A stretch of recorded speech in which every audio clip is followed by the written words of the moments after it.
Di balik riuhnya misi kemanusiaan, tak ada yang menyangka sebuah pertemuan misterius akan mengubah segalanya. Seorang prajurit TNI yang teguh hati tiba-tiba dihadapkan pada bayangan masa lalu saat seorang wanita asing datang memeluknya dengan erat di tengah banyak mata menyaksikan. Senyum ramahnya menyimpan 1000 misteri dan memanggilnya dengan nama lain. Bagaimana kisahnya? Saksikan selengkapnya hanya di Cerita Mirna. Assalamualaikum warahmatullahi wabarakatuh. Terima kasih sudah mengklik video ini. Jangan lupa like, subscribe, dan tinggalkan kritik serta saran kalian di kolom komentar ya.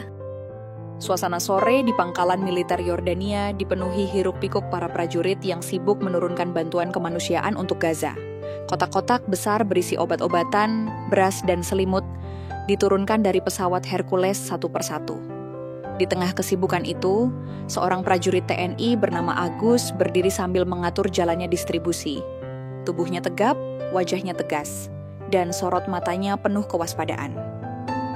Agus adalah bagian dari tim yang ditugaskan khusus untuk memastikan bantuan Indonesia tiba dengan selamat.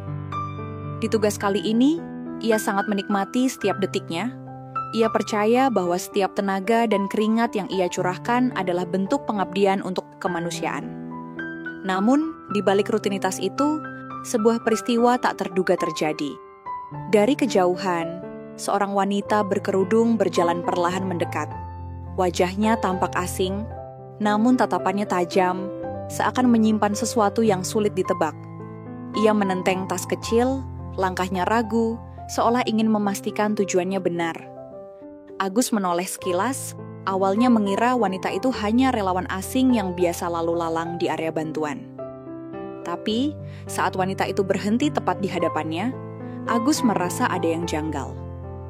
"Assalamualaikum," sapa wanita itu dengan suara bergetar. "Waalaikumsalam," jawab Agus singkat, sopan tapi penuh tanya. Lalu wanita itu, tanpa pikir panjang, langsung memeluk Agus dengan kencang, seolah rasa yang selama ini ia rasakan terbayar. Agus terkejut, serta kaget sekagetnya. Siapa yang gak kaget di sana banyak wartawan dan anggota TNI. Lalu datang seorang wanita yang tak kita kenal, tanpa babibu langsung memeluknya. Meskipun cantik, tapi kan ini di kerumunan, banyak kamera loh di sana. Agus mencoba melepas pelukan wanita itu dengan rasa canggung. Wanita itu menyadari kalau kelakuannya aneh, dia lalu memperkenalkan diri, namanya Nurlaila binti Abdullah. Ia mengaku berasal dari Mesir, dan datang ke Yordania khusus untuk menemuinya.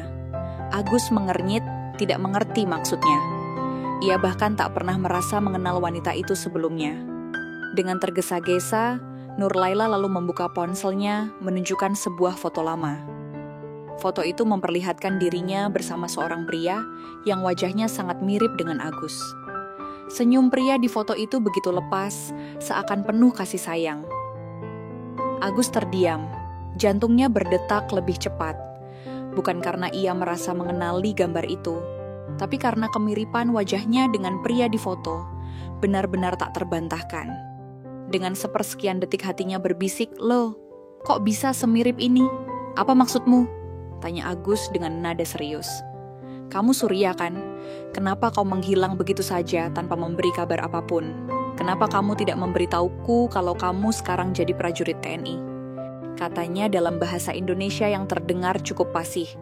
"Aku hampir saja tidak menyelesaikan kuliahku setelah kamu menghilang dari kehidupanku." Ucap Nurlaila pelan, matanya berkaca-kaca. Agus mengernyit bingung. "Hah, gimana maksudnya? Kita pernah dekat? Maaf nih Mbak ya. Aku bahkan tidak mengenal Mbak sebelumnya, bagaimana mungkin kita pernah menjalin hubungan. Dan saya belum pernah kuliah Mbak. Sejak lulus sekolah, saya langsung masuk TNI.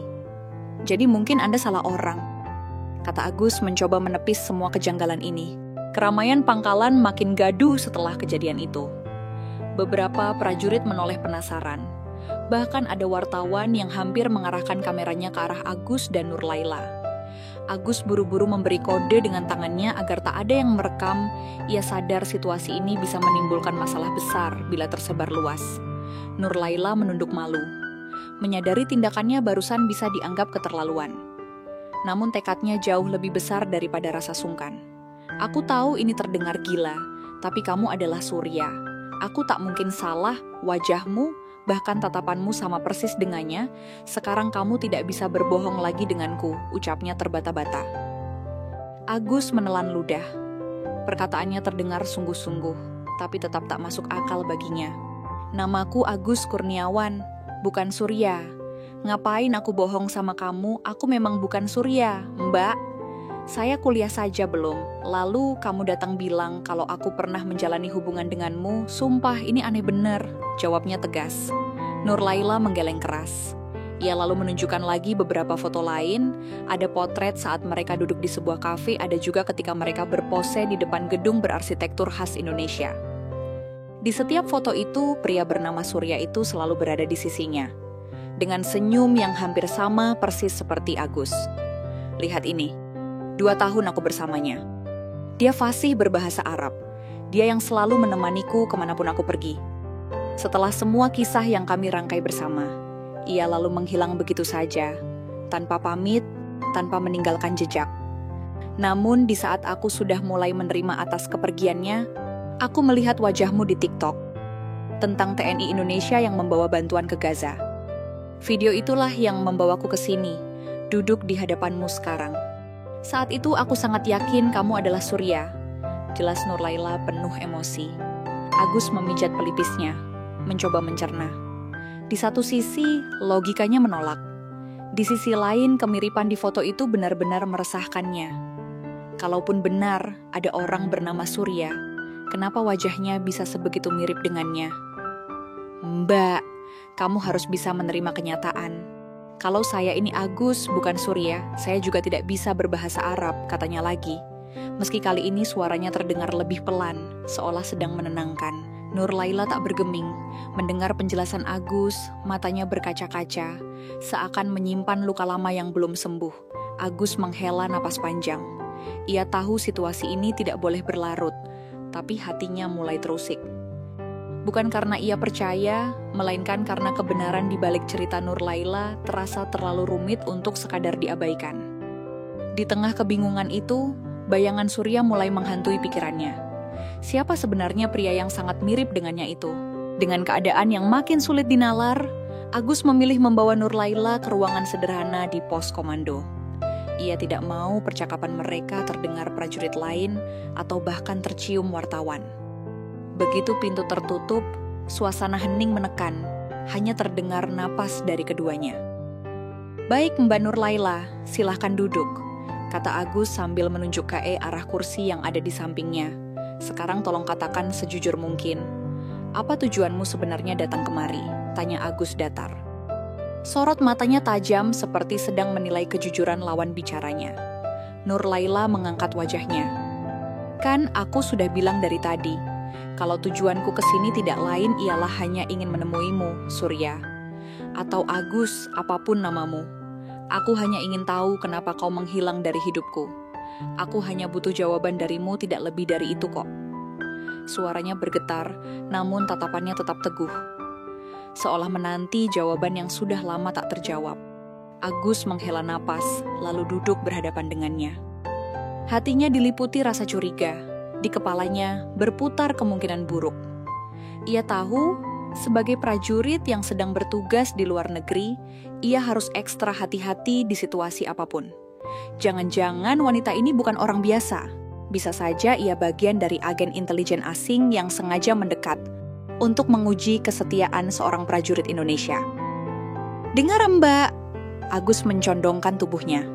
Saya sangat tidak suka kalau ada orang tiba-tiba datang, bikin keributan, lalu memanggil saya dengan nama orang lain. Apalagi saat ini, saya lagi dalam misi kemanusiaan. Sensitif sekali. Jadi tolong jangan bikin saya curiga. Mendengar itu, mata Nurlaila melebar. Kamu pikir aku agen rahasia? Aku rasa kamu salah menilaiku. Kalau mau jujur-jujuran, 1000% aku sadar. Perbuatanku ini salah. Dan tidak bisa dibenarkan, aku mengerti akan hal itu. Tapi, kasih aku kesempatan untuk menjelaskan semua. Aku bukan agen rahasia seperti yang ada di pikiran kamu. Aku ini hanya wanita yang lagi mencari kepastian. Dan aku juga tidak punya urusan dengan politik atau intelijen. Aku hanya mencari seseorang yang pernah membuatku merasa berarti. Aku harap Kamu dan serta TNI yang sedang bertugas di sini mengerti apa yang sedang saya cari. Jawab Nurlaila sambil menahan air mata.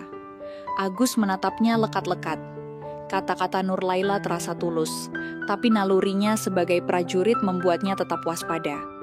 Ia tidak bisa begitu saja percaya, meski hatinya mulai sedikit luluh melihat air mata yang jatuh di pipi wanita itu. Yang ada dalam pikirannya saat ini adalah keselamatan bagi para TNI yang sedang bertugas. Beberapa saat mereka terdiam. Agus akhirnya bersandar, mencoba menenangkan diri. Ia sadar, jika benar Nurlaila hanya korban masa lalu, maka tugasnya bukan menuduh, melainkan membantu mencarikan pria yang bernama Surya itu. Di sisi lain, Agus masih menaruh rasa penasaran kayak pria itu. Kata banyak orang di dunia ini, kembar identik sebanyak 7 orang ada. Namun Agus pernah membaca kalau klaim tersebut adalah mitos yang tidak didukung oleh ajaran agama atau fakta ilmiah. Meskipun konsep Qarin dalam Islam menyebutkan adanya pendamping jin bagi setiap manusia sejak lahir. Mitos kembaran sedarah kemungkinan berasal dari tumpang tindih genetik yang memungkinkan adanya orang dengan fisik mirip, bukan 7 orang yang identik secara genetik. Setelah keduanya terdiam cukup lama dalam keheningan. Kalau begitu, Agus berkata perlahan, kita harus mencari kebenaran tentang siapa pria di foto itu. Kalau memang ada orang yang wajahnya mirip saya, kita bisa coba telusuri. Nurlaila menatapnya penuh harap, seakan menemukan secercah cahaya setelah sekian lama gelap. Kamu bersedia membantuku? Tanyanya pelan. Agus mengangguk kecil, meski dalam hati ia masih menyimpan keraguan. Ya, tapi dengan satu syarat. Kamu harus jujur sepenuhnya pada saya. Jangan ada yang ditutup-tutupi. Ini nomor HP aku, simpanlah. Kalau ada hal yang ingin kamu ceritakan WA saja. Ucap Agus. Tapi ingat, jangan ada yang ditutup-tutupi. Sekali lagi saya hanya ingin membantu. Jangan berharap lebih, dan disitulah cerita mereka mulai masuk ke jalan yang jauh lebih rumit. Agus akhirnya meminta Nurlaila untuk pulang setelah mereka bicara panjang lebar di ruangan itu.